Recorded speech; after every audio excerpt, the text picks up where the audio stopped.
Hey guys, I'm Matt, and today we're gonna talk about how to make a procedural loop noise in Blender. So if you're interested, let's dive in. Before we start, I wanna apologize because of my voice. I got cold, and I know that my voice is not fine.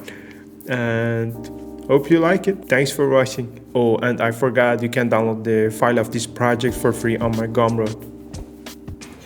The only geometry we are going to need on this project is a plane.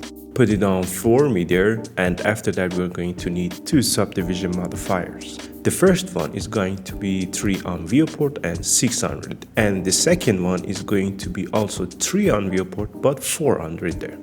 Don't forget to put both of them on simple mode. Let's make a new material, and after that 2 Voronoi texture. Put the first input on 4D and second one on F2, and then duplicate it. For making displacement animation loop, we're going to need 4 values. The first one name is frame counter, and for the value we have to add a frame driver, and the command is #frame. And what it does is actually adding the frame number as a value here. So if we put it on, for example, 120, we can see that the value is 120. The second one name is speed, and what it does is controlling the speed of movement. And for the value we can use a fixed number like 0.002.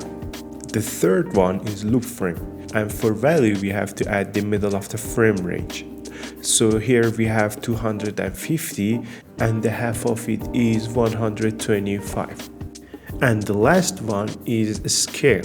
Like speed, we have to use a fixed number. In this case, I'm using 10. For connecting these 2 Voronoi texture to these 4 value, we need 5 math nodes. It's going to be a little complicated, but don't worry, I put the file for free on my Gumroad. You can look at it yourself, and whenever you want, you can pause the video and connect the nodes like what I do. Okay, the first math node we need is a multiply connected to the W of first Voronoi, and then the top socket of multiply going to be connected to another math node, which is a modulo. For the second socket of the multiply connected directly to a speed, connect the first socket of modulo to the frame counter and the second one to the loop frame. Duplicate the multiply and connect it to the W of second Voronoi texture. Add another math node, connect it to the first socket of multiply and put it on subtract. For the second socket of multiply, connect it directly to the speed. And for subtract, the first socket going to be connecting to the output of modulo, and the second socket going to be connected to the loop frame.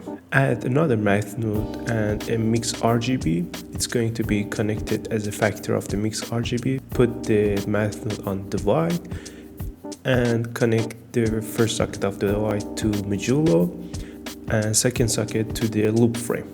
Connect the scale value directly to the scale of the both Voronoi texture.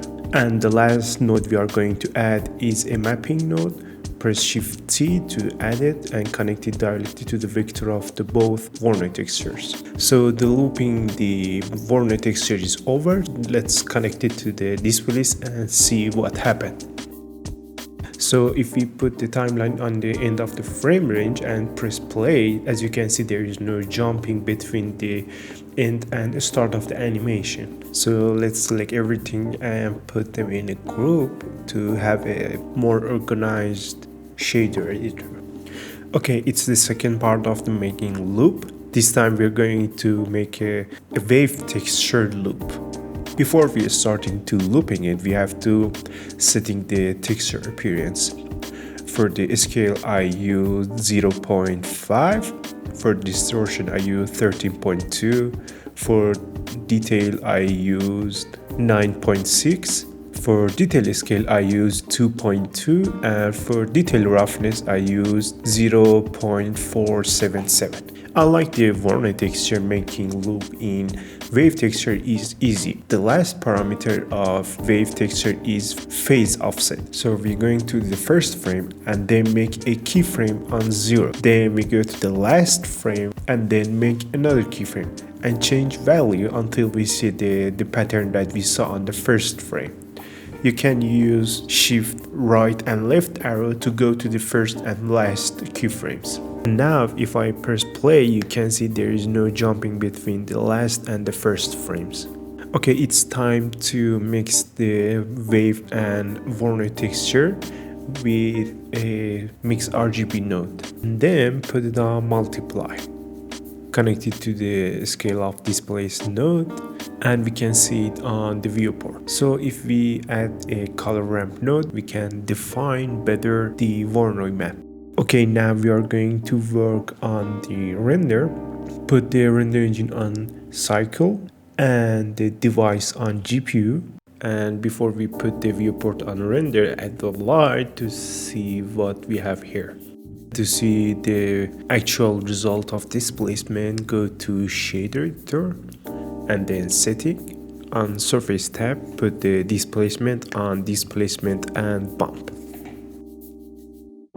If you see polygon effect like this, hit the right click and choose smooth. Okay, let's select the light and put the power on 50 and then duplicate it.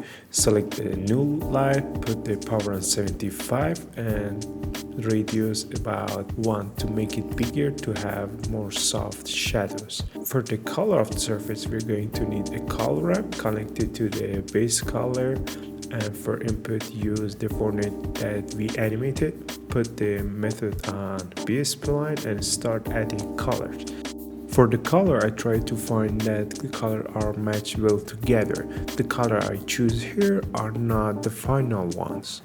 After that, I connect the color ramp to the subsurface color and put the subsurface parameter on 0.1. And then it's time to add a camera. I choose a 33mm camera and then I start testing different angles until I satisfy. And repeat changing the color and camera angle. After about half hour changing the color and camera angles, this is the result.